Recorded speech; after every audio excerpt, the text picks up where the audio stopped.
It's time now for Perspective, and our guest today is the female record holder for biggest wave ever surfed. In February of 2020, she conquered one that was some 7 stories high, the tallest surfed by anyone that season. After years of staring down giant waves, she's dedicated herself to another monster task, protecting the world's oceans. Brazilian surfer Maya Gabeira is the UNESCO Champion of the Ocean and Youth. She's in Paris for the UN body's Université de la Terre, or Earth University, which is taking place this Friday and Saturday. You've just seen her. We're happy to have her on set with us today. Maya Gabeira, thank you so much for being here. You've described the ocean as your home. What made you fall in love with it? Wow, thanks for having me. Good morning. That's a broad question. I think just the energy, the salt water. I always think that cures everything. The unpredictability, it's always changing, it's always challenging, it's not our, primary environment. We are very used to land, and when we go to the ocean, we're always being challenged. And so I learn a lot from the ocean. And you know it so intimately too, particularly compared to many of us who might not even live near the sea. Have you been able to see it changing as the climate changes? Oh yes, the ocean, the ocean health has a complete direct link to climate change. And I have seen in the last 20 years, of course, when you talk about seeing, you're talking about most likely plastic, because that's what we see.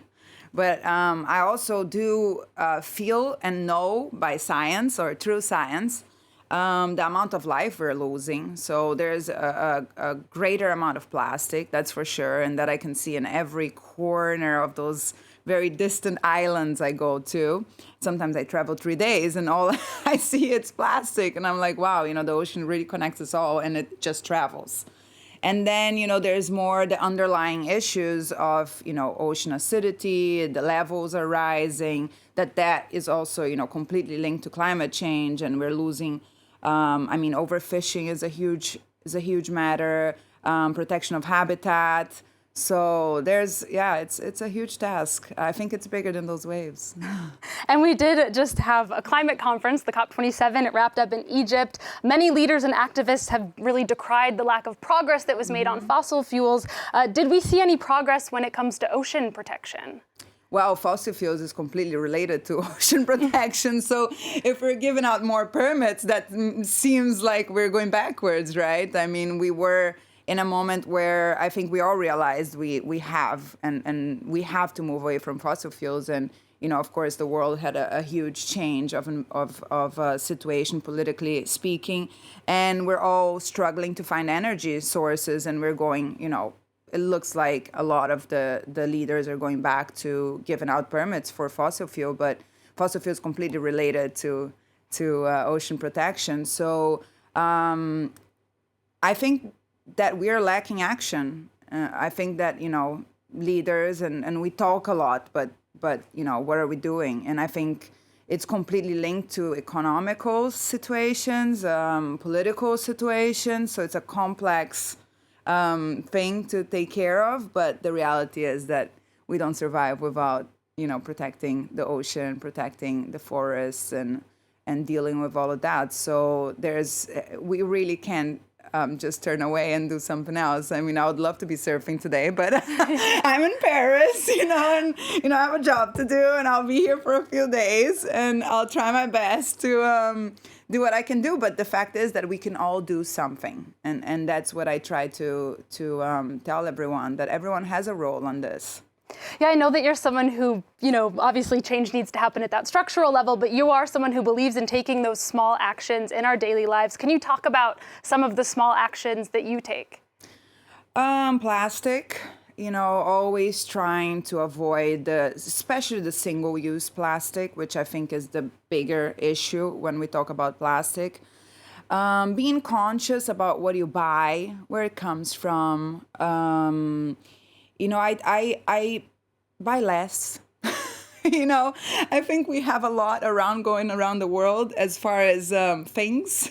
And, we should try and just rotate it, and use it, and second use it, and third use it. And I think it's about reducing, I think reuse and recycle is very necessary, but I do think that we are in a phase as a society that we have to reduce. Yeah, I agree. Most of the things we need are already out there. You don't have to buy new ones. I do want to talk about your surfing as well. In 2020, you set a world record when you surfed that wave that I think we saw the images of, 22 meters high, over 73 feet. Unfathomable for someone like me. What was that like for you? Was many things. First, a dream come true. I had already established the first world record for women in my sport, but I must say that there is definitely a much sweeter taste when you can say that you surfed the tallest wave that year out of male and female in your sport. And I think that's like the cherry on top of my career, to be able to establish that as like something possible. That was very significant to me because I always believed, but I think nobody else really believed.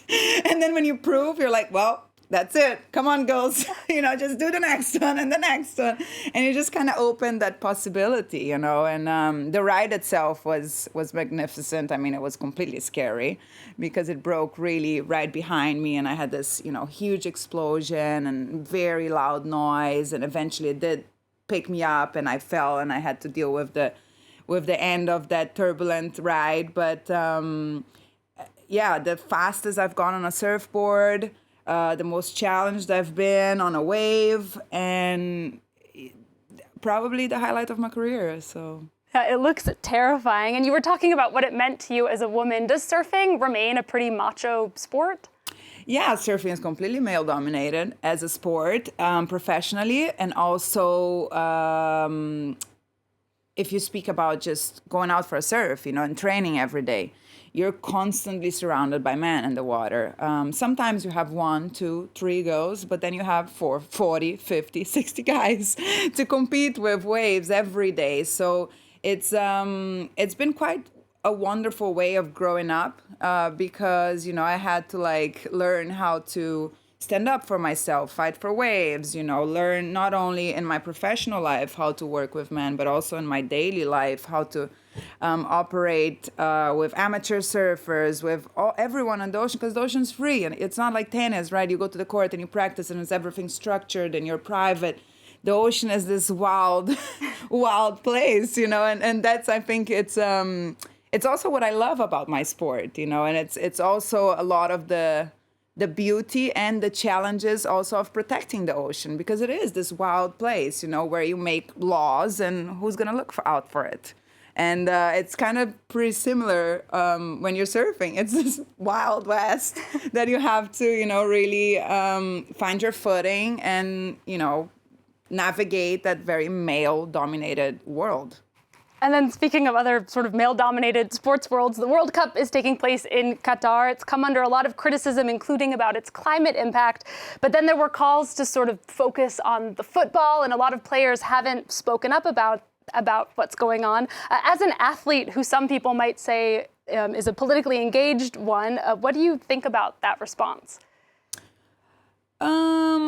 I think every person has the right to decide whether they want to speak up for certain issues or other issues, or even remain silent. The place in which the World Cup is taking place is a complicated country. So I fully support the athletes that are feeling like they should advocate for whatever they believe in. I think it's important, especially if you have that platform.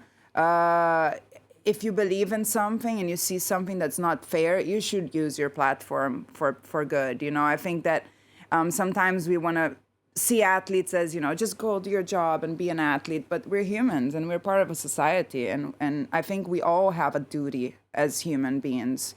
And when you are offered such a platform as an athlete, I believe the best thing to do is to use it. Well, we are very grateful to you for speaking up. We're going to have to leave it there. Maya Gabeira, thank you so much for coming in today. Reminder, that's Brazilian surfer Maya Gabeira. She's the UNESCO Champion of the Ocean and Youth.